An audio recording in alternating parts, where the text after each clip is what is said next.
Hello student, जैसा कि हम लोगों ने पिछली क्लास में पढ़ा था कि सीरीज़ क्या होता है, अर्थमेटिक सीरीज़ क्या होता है, कैसे हम लोग उसका पहला पद आइडेंटिफाई करते हैं, कैसे हम उसके बीच का सार्वधातुक यानी कि डिफरेंस निकालते हैं। तो आज हम लोग कुछ डिस्कस करेंगे कि अगर समांतर श्रेणी का पहला पद ए है, सार्वधातुक डी है, तो हमारा जो nवां पद होगा वो Tn is equal to A plus n-1 into D. ठीक है, हमने पिछले क्लास में एक श्रेणी पढ़ी थी 2, 4, 6, 8। सपोज दैट ये n तक जाती है। ठीक है, हमें पता है कि सार्वधातुक श्रेणी का जो पहला पद होता है उसको हम लोग a से आइडेंटिफाई करते हैं, यानी यहाँ पर a की वैल्यू क्या होगी 2। अगर हम d की बात करें यानी कि सार्वधातुक और डिफरेंस की बात करें तो यहाँ पर कितना आएगा, हम लोग कैसे फाइंड आउट कर रहे थे T2 माइनस T1, यानी कि दूसरे पद में पहले को माइनस कर रहे थे और हमारा सार्वधातुक निकल रहा था। तो यहाँ पर अगर हम T2 की वैल्यू कितनी है 4, T1 की वैल्यू कितनी है 2, तो अगर डिफरेंस निकालते हैं तो कितना आएगा 2। इसी तरह अगर हम तीसरे पद और दूसरे पद की बात करें तो हमारा क्या आएगा 6 माइनस 4 यानी कि 2। इसी तरह अगर हम चौथे पद और तीसरे पद की बात करें तो हमारा डिफरेंस कितना आएगा 8 माइनस 6 इज इक्वल टू 2। यानी कि हमारी जो सार्वधातुक श्रेणी है इनके पदों के बीच का जो अंतर है वो समान है। ये हमने पिछली क्लास में भी पढ़ा था।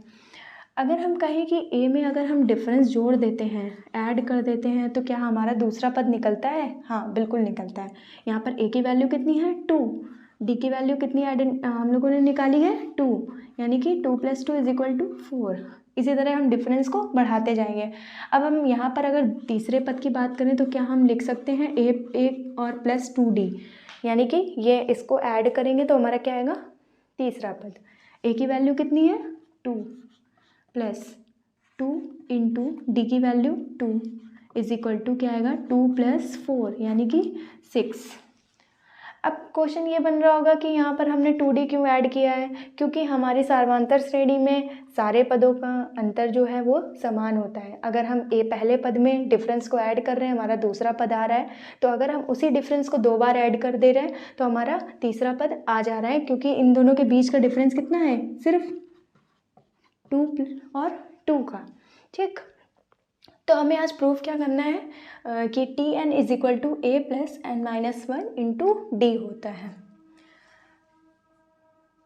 हमने मान लिया, लेट अस कंसीडर श्रेणी का पहला पद T1 है, दूसरा पद T2 है, तीसरा पद T3 है और हमें कौन सा पद निकालना है nवां पद, यानी कि Tn की वैल्यू निकालनी है।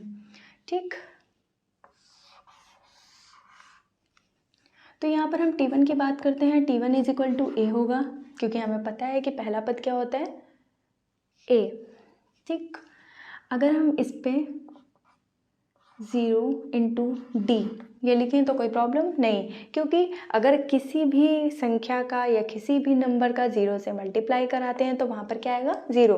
अगर हमने यहाँ लिखा 2 into 0 is equal to 0, 5 into 0 is equal to 0, 100 is equal into 0 is equal to 0, तो अगर हम किसी भी डिजिट का 0 से मल्टीप्लाई कराते हैं तो वहाँ पर वैल्यू क्या आएगी 0। क्या हम इसको ये लिख सकते हैं a प्लस 1-1 इंटू डी। 1 में 1 माइनस करेंगे कितना आएगा 0। सबको ये पता ही होगा कि अगर प्लस माइनस या minus plus minus minus plus plus होता है तो हम लोग क्या करते हैं, अगर माइनस माइनस प्लस है तो माइनस करेंगे, साइन किसका लगेगा जो संख्या बड़ी होगी। अगर प्लस माइनस है सेम कंडीशन, अगर माइनस माइनस है तो हम लोग ऐड करते हैं और साइन किसका लगाते हैं माइनस का। अगर प्लस प्लस है तो हम लोग ऐड करते हैं और सिंपली हमारा प्लस का सिंबल ही आता है। तो यहाँ पर हमारी वैल्यू क्या हुई a प्लस 1-1 इंटू डी। अगर हम 1 से 1 को कैंसिल करते हैं तो कितना आएगा 0 इंटू डी। और किसी भी डिजिट का हमने पहले ही बताया कि अगर डिजिट का 0 से मल्टीप्लाई कराते हैं तो वहाँ पर वैल्यू 0 ही आएगी। तो हम कह सकते हैं T1 इज इक्वल टू क्या आ जाएगा a। ठीक है, इसको हम लोग a प्लस 1-1 इंटू डी लिख सकते हैं।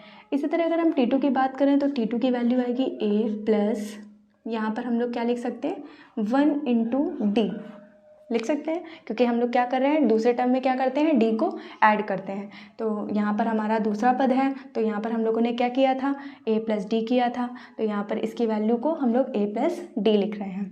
तो क्या हम इसकी वैल्यू को लिख सकते हैं a plus 2 minus 1 into D. हम 1 को ऐसे आइडेंटिफाई कर सकते हैं, क्योंकि यहाँ पर क्या है, प्लस माइनस है, बट साइन किसका आना है, जो हमारा नंबर बड़ा होता है, यानी कि यहाँ पर 2 बड़ा है, 2 का साइन क्या है, प्लस है, तो यहाँ पर क्या आ जाएगा, प्लस, और 2 में 1 माइनस करेंगे तो कितना आएगा, 1, तो यहाँ पर क्या वैल्यू आ जाएगी, a प्लस डी।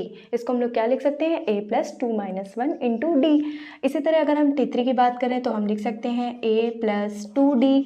अब 2d को कैसे डिफाइन कर सकते हैं, a plus 3 minus 1 into D, simply, ठीक है। अब आप लोग एक चीज़ देख रहे हैं, यहाँ पर अगर 1 है तो यहाँ पर हम लोग क्या 1 में 1 माइनस कर रहे हैं, यहाँ पर 2 है, यहाँ पर क्या कर रहे हैं, 2 में 1 माइनस कर रहे हैं, यहाँ 3 में 1 माइनस कर रहे हैं। अगर हम T4 की बात करेंगे तो T4 हमारा आ जाएगा a plus 4 minus 1 into D. उसी तरह अगर हम Tn की बात करते हैं तो Tn क्या आ जाएगा, a plus n minus 1 into D. हमारा प्रूफ हो जाता है कि Tn is equal to a plus n minus 1 into D होता है। अब हम बात करते हैं, हमारी कोई श्रेणी है 3, 6, 9, 12, इसका हमें कौन सा पद निकालना है, सपोज दैट इसका हमें दिया गया है कि 12वां पद निकालना है, ठीक है, कोई दिक्कत नहीं है। हमने यहाँ पर क्या फाइंड आउट किया था, nवां पद फाइंड आउट किया था। nवां पद के लिए फॉर्मूला क्या आया था, Tn is equal to a plus n minus 1 into D. यहाँ पर हम डिफरेंस निकालते हैं, तो इसका डिफरेंस क्या आएगा, d is equal to T2 minus T1। T2 की वैल्यू 6 माइनस T1 की वैल्यू 3। T2 हमारा 6 है, T1 हमारा 3 है, T3 हमारा 9 है, T4 हमारा 12 है। तो यहाँ पर T2 की वैल्यू क्या रखी, 6, T1 की वैल्यू क्या रखी, 3। इसको माइनस करेंगे कितना आएगा, 3। सेम इसी तरह अगर हम तीसरे पद और दूसरे पद के लिए बात करें तो 9 में अगर 6 माइनस करते हैं तो हमारा डिफरेंस क्या आएगा, 3। 12 में अगर 9 माइनस करते हैं हमारा डिफरेंस क्या आएगा, 3। तो यहाँ पर हमारी डी की वैल्यू हमें पता चल गई कि कितनी रखनी है, 3, जो कि हमारी हम लोगों ने कैलकुलेट की है, ठीक। ए हमें पता है कि ए क्या होता है, पहला पद, यानी कि 3। ए की वैल्यू यहाँ पर क्या हो जाएगी, 3, क्योंकि समांतर श्रेणी का पहला पद हम लोग कैसे आइडेंटिफाई करते हैं, ए से, ठीक है। डिफरेंस हमारा 3 आ गया, ए हमारा 3 है। हमें निकालना कौन सा है, 12वां पद निकालना है। तो n की जगह n की वैल्यू कितनी होगी, 12, यानी कि T12 निकालना है। a की वैल्यू 3 प्लस n की वैल्यू 12, क्योंकि हमें कौन सा पद निकालना है, 12वां पद, 12 माइनस 1 इंटू 3। बस इसको कैलकुलेट कर लेंगे, 3 प्लस 12 में 1 माइनस करेंगे कितना आएगा, 11 इंटू 3, यानी कि 3 प्लस 33, यानी कि हमारी वैल्यू कितनी आ जाएगी, 36। हमारा जो समांतर श्रेणी है उसका जो 12वां पद है जो हमें फाइंड आउट करना था, उसकी वैल्यू कितनी आएगी, 36। ये हमारा आंसर हो जाएगा।